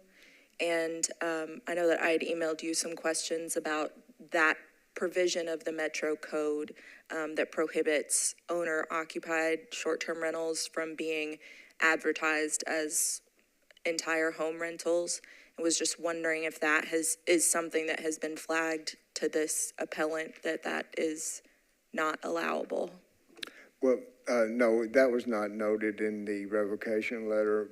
It was noted by the staff. Okay. However, given the ramifications of the revocation, it was not mentioned. It would be Right. addressed if and when Okay. another application is submitted. Great, thank you so much. Anyone else? No? Okay, Dr. Hebert, why don't you come on up? You'll see that there is a little button right there to open the microphone. And if you would just give us your name and your address for the record, and it doesn't seem that any opposition is here, so you'll have 5 minutes to tell us about your situation. Okay, thanks. And thank you for all these materials. Sure. It's quite thorough. So my name is Michael Hebert. My address is 2027 Rosemary Lane in Nashville. Zip code is 37210. Thank you for the opportunity to appeal. I'm going to read something because I wanted to prepare, and so I'll read fast. The decision to revoke my SDR permit was sent June 21st, although the evidence presented in the packet was written on August 15th, so I'm still not sure what original information was used to justify the decision to revoke it. I'm not sure if you've ever been through something like this, but it's a little unnerving to have someone tell you that your home is not your home, or that their definition of primary residence applies to your life. It's a little unnerving to read about neighbors that say that they're watching your house, trying to determine whether or not your car moved, or calling in false complaints about pictures of other homes, or basing a complaint on a single bag of trash, which happened before any rentals of any property of either 2027 or 2029. It was also a little unnerving to get a packet of material digging into my life and significant other. We're private people and not really on social media. By the way, some of the information in the packet received was incorrect. Brooke is not a registered dietitian, not the woman in the photo. She's beautiful though, and we did just get married this weekend. Anyway, that said, I understand why this board has to conduct investigations like this and why there are rules restricting large companies from buying up homes in Nashville and turning them into SDRs. Nashville needs homes for people to live in. However, I'm not one of those companies and have resisted selling to them. I bought my property in 2007, well before the STR boom, and lived in it throughout graduate school. I had to leave for a number of years for work in Nebraska, but I fell in love with Nashville while I was here, and this is the only property I've ever owned. When I first lived here, the neighborhood was modest and aging, and some of it still is. The house directly next to mine was turned into a halfway house. Neighbors fed the feral cats. I tutored neighbors and helped one complete adult high school in the area. I also lived through the flood and sheriff evictions that tragically saw belongings thrown onto lawns, smelling up the neighborhood for weeks, and I never wrote a complaint. Therefore, as the neighborhood has been gentrified by people who could afford nicer homes, I also understand their desire to keep the neighborhood clean and safe. Although the gentrification saddens me, some of the changes prompted my desire to build 2 new houses and move back while also creating more housing. So I obtained permission from my employer to work remotely. Please see their letters in the packet. I also know that I have a very busy travel schedule, so I applied for an STR permit. I sometimes need to be in California, so I continue to rent a secondary address there. And so far, the university has allowed me to stay in university housing, which I started renting during construction of my houses here. I also travel for work a great deal, and in the last 30 days, I've spent parts of 9 days in Nebraska for research work that I'm doing there, 6 days in Michigan, 2 days in Ohio, 14 days in Nashville, and only 6 in California. Note that that includes some travel days where I'm in more than one place, so it adds up to more than 30. But you can see that I'm not in California as much as I was in Nashville this month. Anyway, you can see why I might want an STR permit and why I would like to keep my neighborhood clean and safe. Sadly, some of my new neighbors that in the gentrified neighborhood are not interested in keeping the neighborhood just interested in keeping it nice, but they're simply against the idea of STRs, including those with properly obtained permits. They've demonstrated the capacity to fabricate complaints that border a little bit on harassment, with at least one falsified complaint that includes a picture of the wrong house, and you can see my letter from the city about that. I'm not sure how many other complaints were false or manufactured. 5 people called on the day that I listed the property in Airbnb. Some were anonymous, and 2 people had the same last name. So I'm not sure how many of those are actually from the same people. Although there are 5 complaints, it may be fewer than that, right? These neighbors have also rebuffed my offers to meet them and learn about my living situation. In addition, my internet lines were cut at one point, and the technician said that it looked like they were cut intentionally. I don't know that they were, but it feels a bit like harassment to me. Although a few neighbors have offered, I did not invite them to come speak on my behalf because I don't want to cause any other, arguments among neighbors. And also, this decision shouldn't come down to a he said, she said. The fact is that I followed all the rules for properly obtaining an STR permit, provided documentation. This is my primary residence, including driver's license, car insurance, bank statement, voter registration, documentation of my ability to work remotely.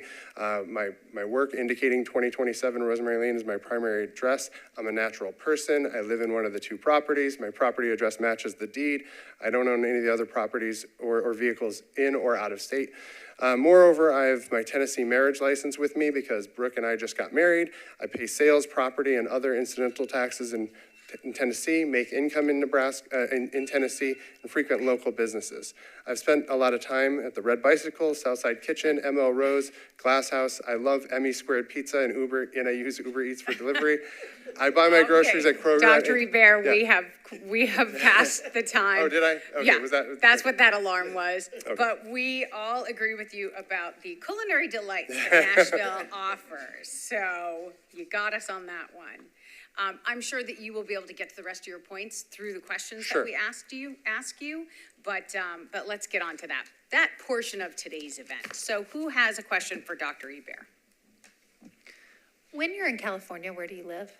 I stay at 795 Coltrane Court. That's the Okay. secondary address that I have. Yeah. Help me understand the information that was provided that says that in order to live at the Coltrane Court address, it has to be your primary residence. Yeah, so that's correct, and so and that's what it says on the documentation. When I moved to Irvine originally, I did not have two homes here in Nashville. It was June of 2022, and so I submitted an application to move into the Irvine address as my primary address, and then I was constructing the two homes here. And I'm sorry, what year was that you moved in to June of 2022. Okay, and so what type of documentation did you provide them in 2022 to show them that that was your primary address? None. I moved into, I got a new job at UC Irvine. You just certified this is my primary residence in 2022, and that's why I'm going to live here. That's right, yeah. Okay. And then since then, I've asked my work if I can work remotely, and, I have a couple of letters from my dean saying that that's the case. And so far, they have had no problem with me continuing to live at Coltrane Court as a secondary address. And so, until it's convenient for me because when I do go back for work or need to teach or something like that, it's easy for me to have a nice place to stay nearby. If they ever ask me to, or if they ever say evict me from that place, then that would be fine. But that's still a secondary address at the moment. And right now they've been okay with me staying there. So they're explicitly aware that that has now become a secondary address versus a primary one. In the letter from my dean, I think I had her list that, my primary address is 2027 Rosemary Lane. You'll see that I've got two letters from her in there. One was October when I was going through the mortgage process, and so I wanted to make sure that I had something that said that this is my, it was okay for me to work remotely, and so I could have a primary address. Then more recently, I asked her to include 2027 Rosemary as my primary address, so that was clear to this board that that I made that I aware. only saw the one that said you had the ability to work remotely, but let me. It should be two copies of almost the same letter. Yeah. Okay. Let's see. Doctor, tell me how many, I see that there's some language in here about, your responsibilities and your abilities to work remotely when you're not teaching, what have you, but they give as an example the summer quarter that you might not be teaching, but for this fall semester, how many courses are you teaching? I'm teaching one course. It's 1 day a week, and it's Fridays. It starts September 27th, and will go through till early December. We're on the quarter system there, so it's 10 weeks. And last quarter, not this summer quarter that we're in, but the spring semester, how many courses did you I teach? taught no courses in the spring semester. That was when you were working Oh, on I'm sorry. research. No, I'm sorry. Wait, let me see. That's not right. I think about it in terms of the year. I taught 2 courses last year. One was in the winter quarter and one was in the spring quarter. And then the year before that, I taught 2 courses. This year, I'm slated to teach 2 courses. One, which that starts in September 27th. I'm talking with another instructor because we're teaching the same course. She would like it to be an online course and I would like it to be an in-person course. So it may even be that I end up teaching that one online. And then I teach another one in in winter quarter. So that'll be January through March. If that kind of helps you get the sense And of. then, but I seem to recall, in addition to instructing, you also have responsibilities as a dean or I'm an assistant dean? Associate dean? associate dean of teacher education. There are 2 directors that I work with, one of our CalTeach program and one of our MAT program. It's our master's program. And so I basically am the liaison between those directors and the Senate faculty. And so I help guide the faculty. I help hire the new director. We have a new director that's starting soon. A lot of this work is done remotely and can be done remotely, so. I had a question about the driver's license that you included. It looked like Sure. it expired in 2015. Yeah, so I only included my prior driver's license because I wanted to demonstrate that I didn't just acquire this property for it to be an Airbnb. That driver's license was when I first purchased the property. Could we see your current driver's license today, please? I had it included my current driver's license and a bank statement when I originally, and so when I said, or when I was putting this material together, it said that only include new information, so I didn't include that stuff, but I'm happy to share it. And while we're doing that, and this might just be while we're doing that, there's a document that's included in our packet. I don't know if it came from you or if it came, I think this came from Metro. Sure. It is the Metropolitan Government owner change identifying the parcel. And this is back when it was 2027 Rosemary Lane, so I think it was pre-construction Sure. of the new property. It shows the sales price of $178,000. It shows that the instrument was the deed. And bear with me one sec. Okay, thank you for this. But this document lists your address as Irvine, California, even related to the sale of the property back in '07.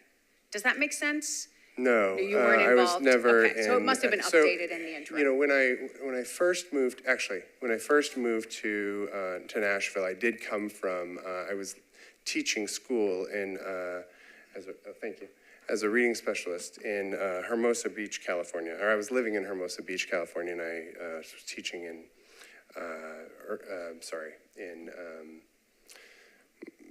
at Center Street School. I'm trying to, the name of the town is escaping me at the moment. California. Yeah, in California. And then I moved here. I was here for 5 years, and then, there were no professor jobs available to me to apply to here. And so I went to Lincoln, Nebraska, and I was a professor at Lincoln, Nebraska for a while. And then I recently, in 2022, got this professor opportunity at the University of California, Irvine. Does that help? Yes. It has the Coltrane address, so it obviously had been updated. It's not fixed at sure. the time that you bought the house. Yeah, obviously. yeah. And, and that's a point that I know that my secondary address is listed on some of the paperwork like this. And I think a lot of that has to do with, I was living there while I was going through the construction process and putting together the paperwork and then, and so, I had,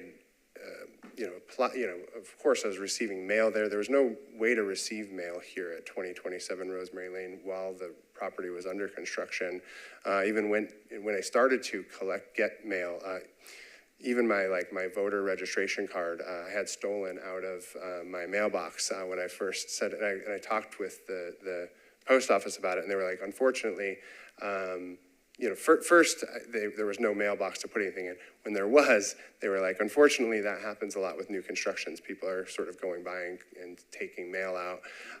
So I didn't make a big effort to change my address with a lot of these things right away, because I was like, well, I don't want to, so, but you'll see in my packet that I did put in a change of address request recently, because I noticed that some of my paperwork still had the Irvine address on it, if that makes sense. On average, how many days a month is 2027 Rosemary Lane rented? Gosh, I don't know. I would say, from November to February, or end of February, I rented it 0 days. So I was staying in it. I had no other, I didn't rent it at all, even despite having a permit and being able to rent it. I started renting it then. That month we had it was probably maybe 20 days on average for March, April, May, something like that. And were you teaching March, April, May? No. No, I wasn't. Okay. But it was rented 20 days on average for March, April, May? Yeah, that's each right. month? Yeah. Part of the reason why I didn't, and I did not want to include this into my paperwork here. My partner, Brooke, that I got married to, she was diagnosed with breast cancer a couple years back, and it was, we've gotten through it. She, had surgery and she's cancer-free. But it led to a lot of sort of mental health concerns. She has a lot of anxiety. On February 14th, Valentine's Day, I ended up having to take her to the hospital. I had to take her to the hospital twice, to the emergency room, because of a lot of anxiety, paranoia. She thought there were movers outside one of her apartments, or her apartment, sorry, and she thought they were FBI coming to arrest her. And so that was really difficult period for us. She was had to be out of work for 3 or 4 months, and we had nobody to help with that. So I stayed you were spending more time in California. I spent a lot of time with her. Yeah, during that time, really all of my time with her. So even on days when and so I can see why, maybe some neighbors, again, think that maybe, oh, well, we don't see him here, he doesn't live here, but that's not necessarily the case. That doesn't make it my address just because if that makes sense, at least in my eyes, her doctors were there, she needed to be taken care of, so. I understand that perhaps the Brooke that is represented in these lovely photos might not be your Brooke. Yeah. But if this is your permanent residence, shall I assume it's her permanent residence? She, right now, she has not made it her permanent residence. We just got married, and so she may or may not. We have a very sort of, I'd say, non-traditional relationship in that way. When I met her 19 years ago in Hermosa Beach, California, and when I went to graduate school, she stayed, we lived together for a couple of years. She stayed in California while I went to graduate school. We both moved to Lincoln, Nebraska. She's an ambitious person, I'm an ambitious person, so she was offered a job prior to the pandemic where she moved to San Diego, California. So you might see her address in there as San Diego. I was still in Nebraska, and so we sort of lived apart, and that was okay with us. We would just share time in different places. During the pandemic, we were able to, spend more time together in Lincoln, Nebraska, because she was now able to work remotely. So she moved back to Nebraska, and now she still works remotely. So I believe that she is going to make, 2027 Rosemary Lane her address, but she just has not done that yet. And I'm not sure if sometimes, we may or may not always have the same primary address. So at the moment, where's her primary address? Lincoln, California? It's California, yeah. Is it the, 795 Coltrane Court. okay. Yeah. So that's her permanent address? That's right, yeah. Okay. And y'all just got married. We just got This married weekend? Saturday. Okay, Yeah. well, congratulations, Thank first you. of all. Thank you. Secondly, I am so sorry to hear about. That's okay. everything I didn't that- want to bring it up, and I didn't bring documentation. I have an email from her. She allowed me to share it, but it's her personal health information, and I just didn't want to include that in the packet. I just pray for Thank you. healing and Thank you. recovery. Yeah. Anyone else have any questions before we move on? I have a question for Metro, but I don't know if this is the proper, I think, yeah, please go ahead. okay. Mr. McBroom? So I know in the past when we've talked about primary residence, there's been the assumption that you live where your spouse lives. But I'm seeing in this guidelines for determining residency, the place where a married person's spouse and family live is presumed to be that person's residence unless that person takes up or continues abode with the intention of remaining in a place other than where the spouse and family reside. So I guess, and then also on that same sort of topic, how do we determine, like, couldn't it be her address is his address? Like, who's the spouse that it attaches to? Does that make sense? The one in whose name the permit is issued. Okay, so regardless of where she lives or stays, this is, if we, like, I'm just wondering if that plays in, because I think that's where some of the questioning was going to. The zoning administrator says that married couples domicile together. The only exception to that is if there is legal paperwork that has been filed for legal separation, which there is a legal separation in Tennessee, or for divorce. Okay, so then I guess I'm confused about, again, going back to these guidelines for determining residency. The place where I want to understand why we're getting different information. And I also believe there was a court case on this that I think came down in a different way, but I just want to understand why we're getting different information in these guidelines than what we've heard from the zoning administrator. If I may, Nicole, I think if we're looking at the guidelines that we were provided in today's packet, this reads as there's a rebuttable presumption. Okay. Does that help? Like, the presumption is X, but Right. if there's information provided Unless, that's yeah. Y, Okay, yes, that I helps. read yeah. it as a rebuttable presumption in the guidelines that we were provided in today's packet. Okay, yeah, that makes sense, yeah. Anyone else? Okay. So- Dr. Thank, Oh, I'm sorry. no, May I- please. You know may I what? say one more In for a thing? penny, in for a pound. One Okay. more statement. Okay, so, we just got married. Understood. So, one of the things that I also have documentation that I didn't share, but didn't know that it would be relevant, is that she can work remotely. And so, and actually, like, Tennessee doesn't have income tax, and so it would be probably better for her to work from here. And so it's probably something we're going to do. We just haven't done it yet. And so, just to, it wasn't something that I submitted as part of my original That makes materials. sense. Yeah, I just wanted to make sure we were all on the same page about what guidelines we're looking at. Great. Thank you so much for your time. We're going to discuss this amongst ourselves. If we have any questions, we'll reopen the public hearing. Otherwise, we're going to consider amongst ourselves. Okay? Thank you. Okay. Terrence, I can see your wheels turning? Yes, they're still turning, actually. I'm gonna decline to go first in this case. You declined to go I'm first. declining to go first. My wheels are still turning.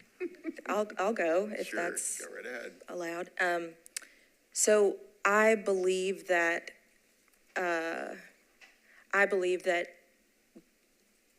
what, 2027 Rosemary Lane is Dr. Hebert's primary residence. I think we've received significant documentation indicating that. I understand the Coltrane Court is listed on some of the documents as a mailing address, but I think for me, that was satisfactorily explained with the construction issue and then also I'm just terrible about updating records, so I hope all my stuff goes to the right address. But I'm personally convinced that this is his primary residence. I'm sorry to do this, but can we reopen? So I have a question for Metro. Of course. I hereby reopen the public hearing. Yes, for Metro though, not for Dr. Right. Hebert. Okay. There was an allusion to the fact that the complaints that came in through Hub were potentially from the same person, even though they came through as, I think we had like 5 different complaints in this case. Is there a way to ascertain from the complaints if they are from multiple people or the same person repeatedly? If the complainant chooses to give their name, they're free to do so. They can remain anonymous. If they choose to remain anonymous, we have no way. I think we do have, at least one of the calls, the person noted, this is the second time I'm calling, but That's I'm correct. giving more information. So it was 6 complaints from 5, possibly 5 individuals, possibly.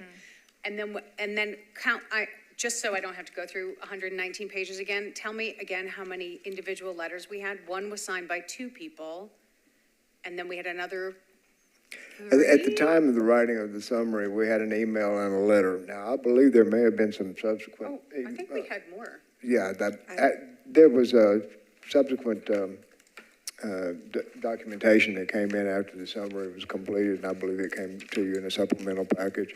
Okay.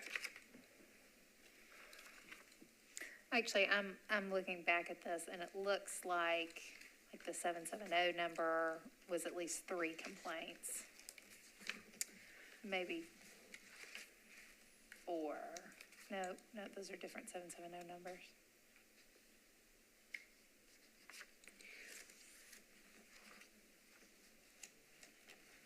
What, how do you interpret that, Whitney? What does that mean to you? Well, I just, I wanted to give some thought to, let's close the public hearing again. Oh, yeah. Okay. But. Public hearing is closed. I just wanted Is to there a give- more official way to do that? I'd be happy to. I mean, really officially, there should be like a motion to close an open public hearing that you vote on. Just asked Terrence if I needed to make a motion. He said no. I- Never trust a lawyer. I was about to Never say, trust and a I advised lawyer. you improperly. I am so sorry. I relied on the advice of counsel. I make a motion to close the public hearing. So moved. Thank you. Can I see a show of hands to close the public hearing? The public hearing is closed by unanimous agreement.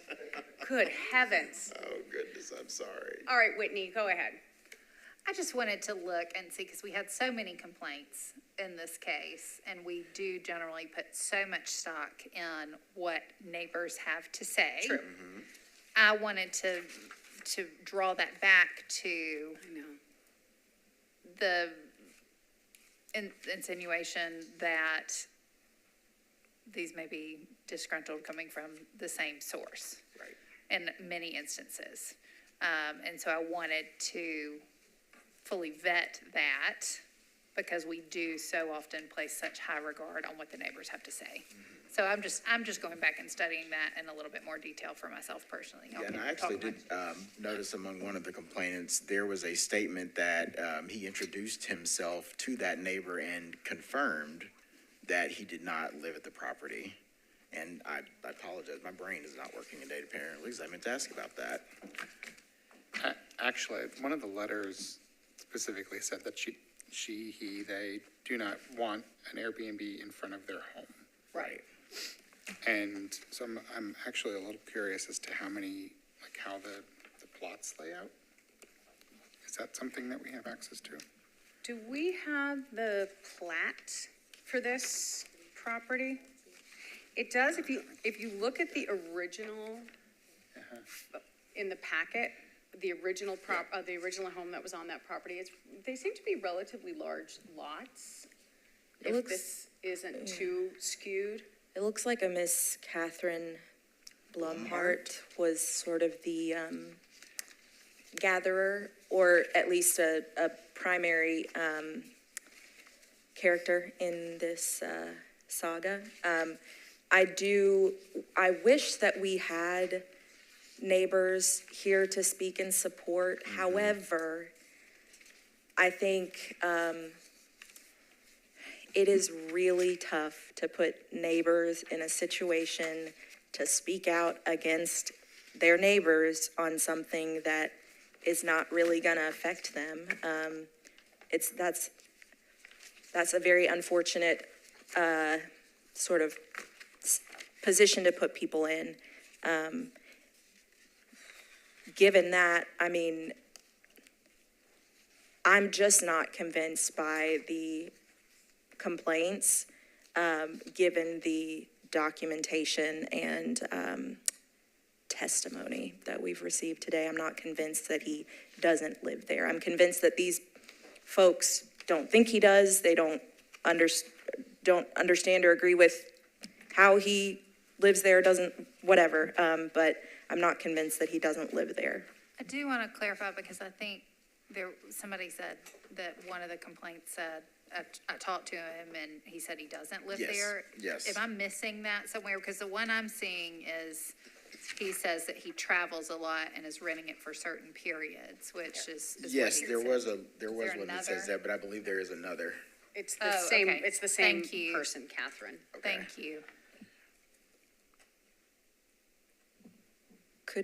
Could we reopen the public hearing to get clarity from the applicant on whether that conversation happened or whether it happened in the way that it, I believe that this person is very highly motivated.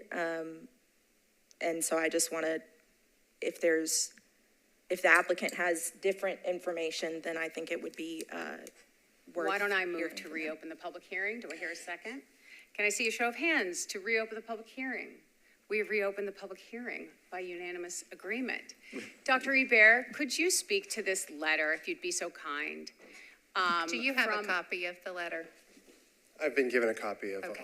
well, So, I think there are some new things that I haven't been given a copy of, but everything from up till August 15th, I have a copy of. it's the letter from Catherine Blumhart? Blumhart Yeah. that says that you guys spoke face to face and that you shared with her that you do not live there, that you and your fiance live in Irvine.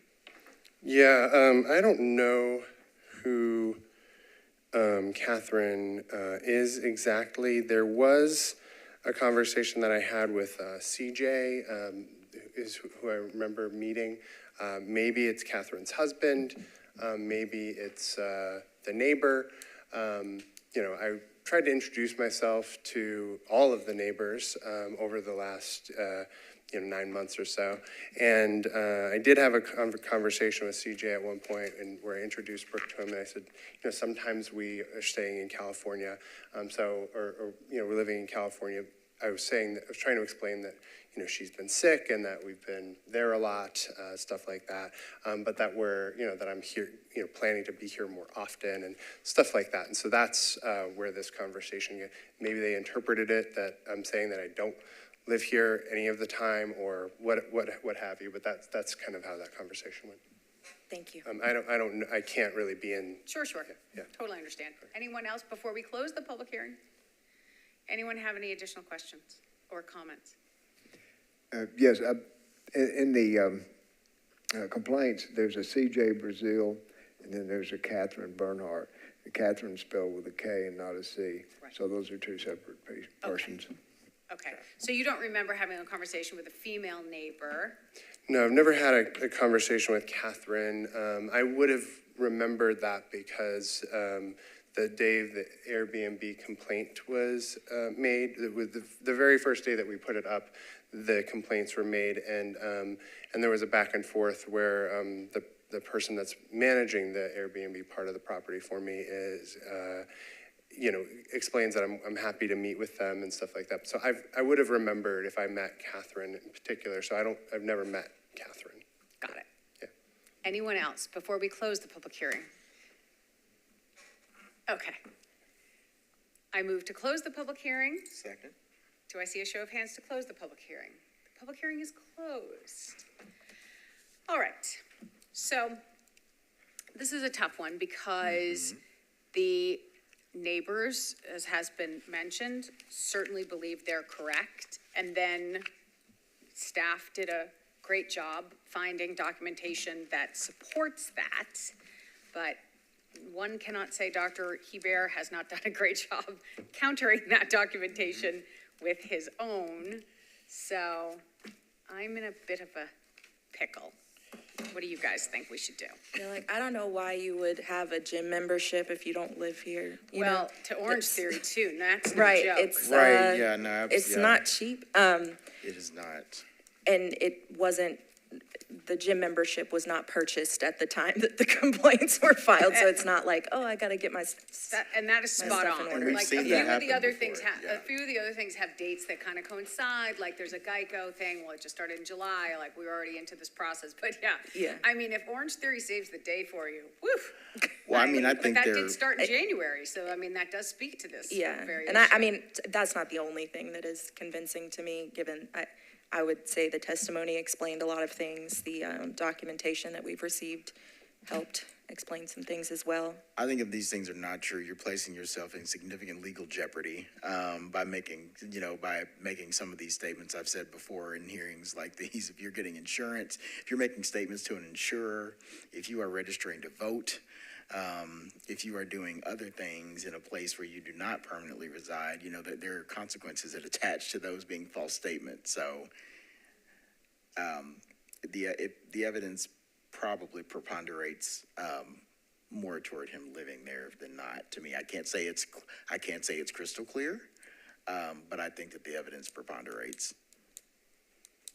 For what it's worth, as far as the complaints from the neighbors are concerned, it does appear that Catherine Blumhart and CJ Brazil are married, according to the property assessor's website for their deed on their property.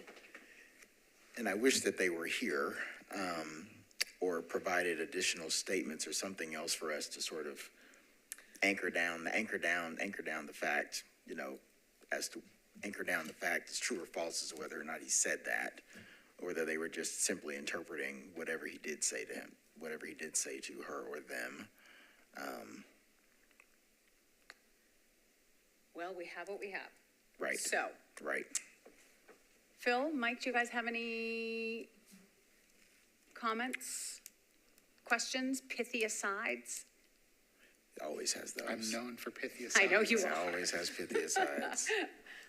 but actually I don't have any on Okay. this one because I think honestly, given the testimony, the documentation, I'm siding with Nicole. Okay, Mike? Yeah, I agree. All right. Same. Well, I make a motion then that goodness, I think we've never actually had this exact motion, that the zoning administrator erred in revoking the permit. Second. Can I see a show of hands? Unanimous. Dr. Hebert, I think you will want to have a chat with these guys about your next steps, but yes, we are ruling in your favor. You're so Thank welcome. you. Thank Thank you you. for the work you did to put this material together. It was really helpful. And thank you for your candor. Yes.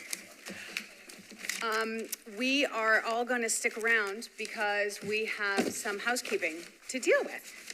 Yay. Well, it's going to be quick. So we need to elect or re-elect or whatever, a vice chair and a chair.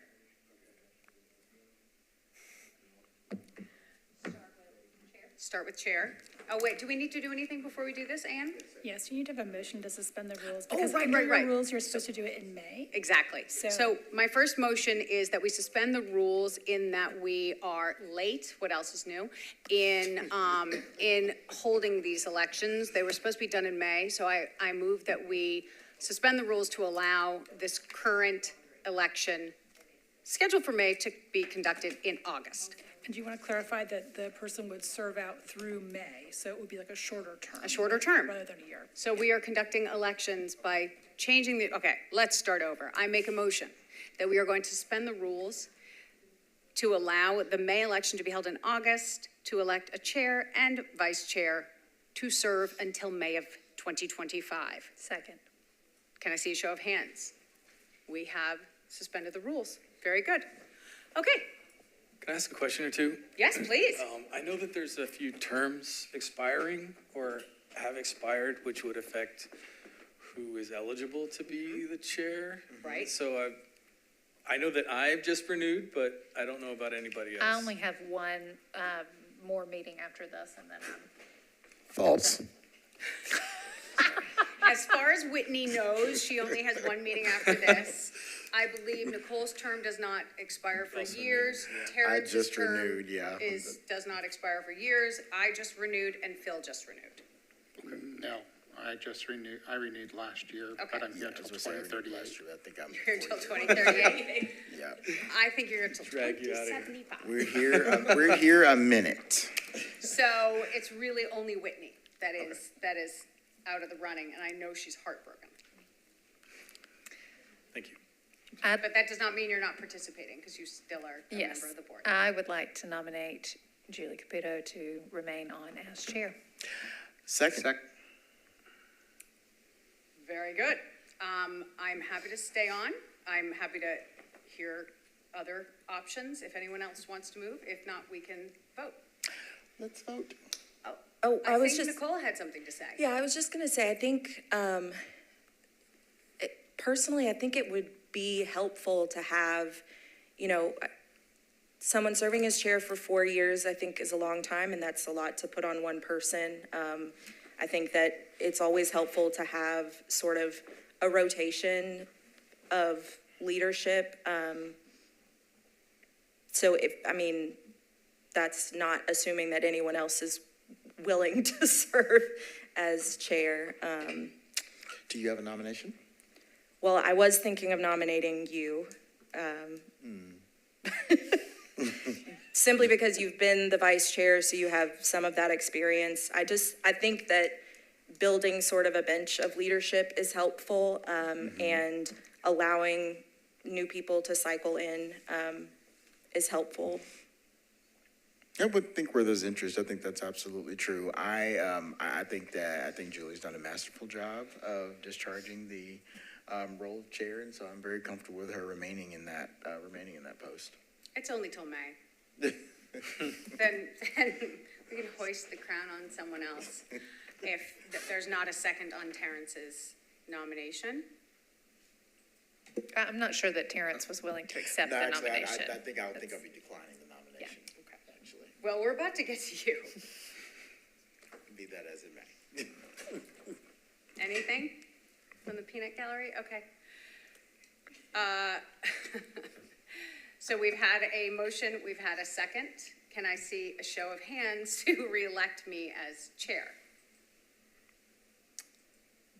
So we see that Nicole is in opposition to me being reelected as chair. You got that, Alicia? Okay, but no, I want to abstain. I think Okay. You Okay. didn't ask for opposition or abstention. I didn't realize you'd be abstaining, so that's great. So we have 5 in favor and Nicole abstaining. I would like to move that Terrence Bond stay on as vice chair. Second. Any discussion? Same thing, I think it would be helpful to have people cycling in, but if we want to keep things the way they've been, then. Would you like to put your name in for consideration for vice chair, or? No, Okay. no. I think that Mike would be a great option, but I also think Terrence is a good option for vice chair, so. But I don't think anyone I wants. didn't hear a motion, so I'll just leave it at that. I don't think he wants to accept the nomination. Are you interested? Not really, no. I like it just the way it is. Right. Thank you, though. But thank you, Nicole, I appreciate it. Yeah, you're welcome. Yes, thank you. We do appreciate that. So we've had a motion and we've had it seconded. Shall we see a show of hands electing Terrence to go on as vice chair? Do we have anyone in opposition? Do we have anyone abstaining? I'm going to abstain, just for the same reasons that I've mentioned, that I think it would be helpful. Did you catch that, Alicia? I did. Very good. Okay, well, our housekeeping work is done and we will close today's meeting. Fantastic.